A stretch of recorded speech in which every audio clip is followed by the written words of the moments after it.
Silverdale Dolphins, Miss Anita here, and it's time for a read aloud.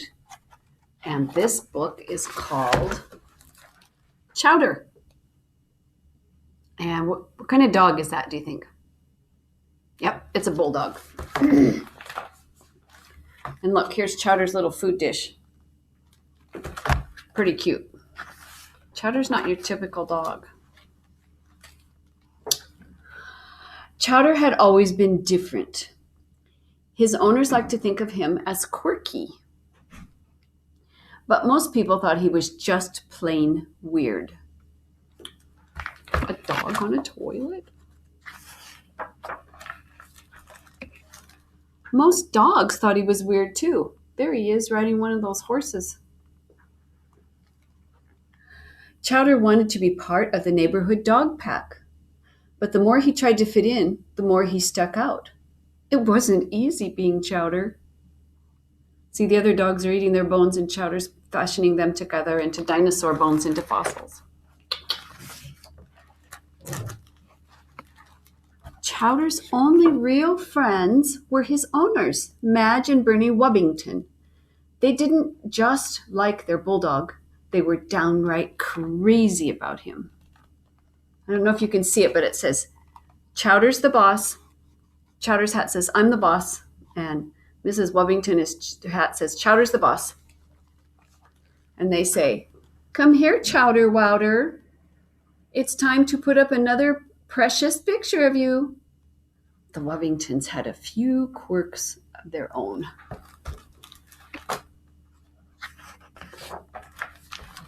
In the beginning, Madge and Bernie treated him like a normal dog. But Chowder had better things to do than fetch newspapers or go for long walks. You can see he doesn't like it right there. Oh, right there. Instead of fetching the newspaper, he's reading it. He and the Wubbingtons found their own unique ways of doing things. And no matter what they did, the bulldog always got strange looks. Those dogs are wondering, why is that dog riding on that man's back? The only place where Chowder didn't feel like an outsider was at home. And every weekend he had the whole apartment to himself. Madge and Bernie bought tons of dog toys to keep him company. Chowder preferred people toys. He spent sunny days on the balcony with his favorite toy of all, Bernie's far-out stellar-scope. One afternoon while Chowder was observing another rush hour traffic jam, a brand new billboard caught his eye.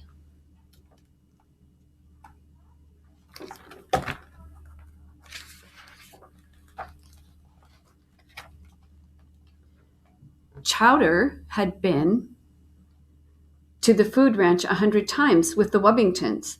It was the king of all supermarkets.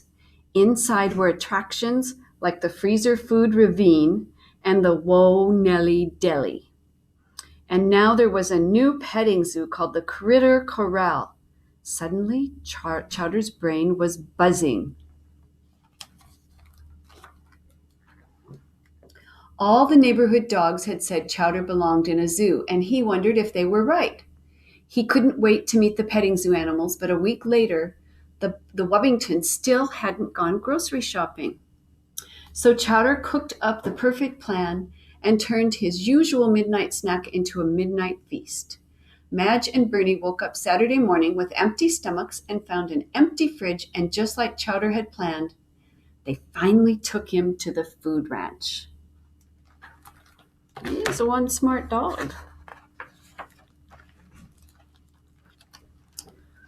The Wubbingtons pulled into the parking lot, and as soon as the car door opened, Chowder scrambled over Madge's lap and headed straight for the Critter Corral. If you were looking from a drone downward, this is little Chowder, and he's heading to the Critter Corral right here, where all the animals are. Chowder figured this was his best chance of finding friends, and he didn't want to ruin it. He was just about to introduce himself when a red kickball rolled over to him. All he had to do was bump the ball back under the fence, and he knew they'd invite him to play.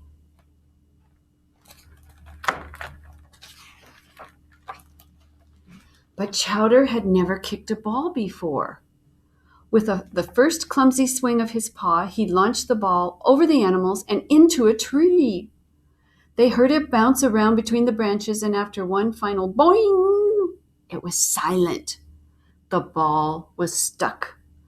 They were still looking up at the tree when the Wubbingtons appeared. "Get along, little doggy," Bernie said as he scooped up his bulldog. "It's time to rustle up some grub." Before Chowder could even apologize for losing the ball, he was rolling away from the petting zoo. Chowder was not happy.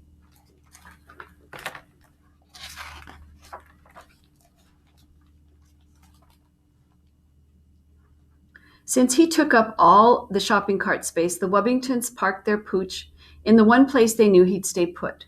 But not even the dog food could keep Chowder's mind off of the petting zoo. He'd felt like a real fool out there, and he couldn't face the animals again unless he had their ball. But he was too short to climb the tree, and the food ranch didn't sell kickballs. He did not know what to do. Chowder was feeling sorry for himself when his belly began to gurgle and groan. His midnight feast was telling him that he needed to find a toilet. Upstairs in the restroom.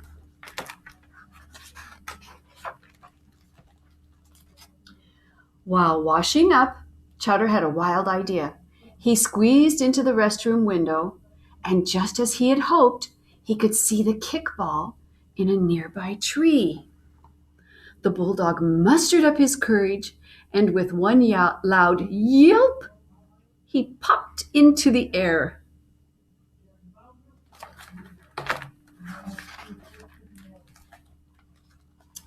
You can see the horse and the goat and the sheep from atop.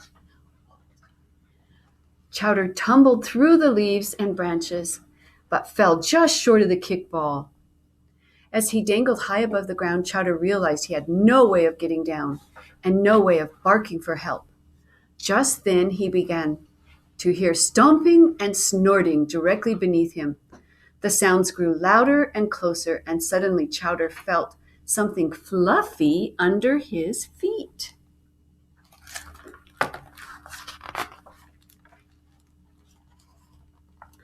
The petting zoo animals rescued him, and they did it in style. What nice friends. They're showing that they want to be friends too. Now that Chowder had fetched the kickball, the animals were eager to play. Since he was the best kicker in the group, everyone wanted him on their team. They moved the playing field farther from the trees and spent the morning teaching him all about the game.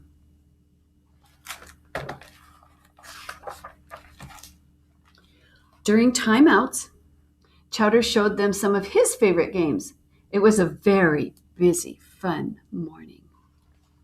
When Madge and Bernie finally tracked down their bulldog, they were happy to see that he'd found some new playmates.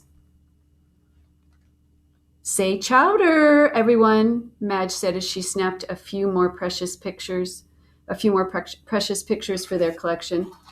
This one says Chowder. And there they are, racing in the shopping cart. And there he is wearing the lamb's wool on his head. Pretty funny.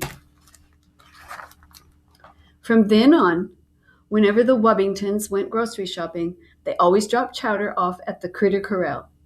And even when Chowder couldn't make it to the petting zoo, he and his friends still found ways of having fun together. So, hope you enjoyed the book about Chowder, the very different bulldog. And we'll catch you next time. Thanks for reading with me.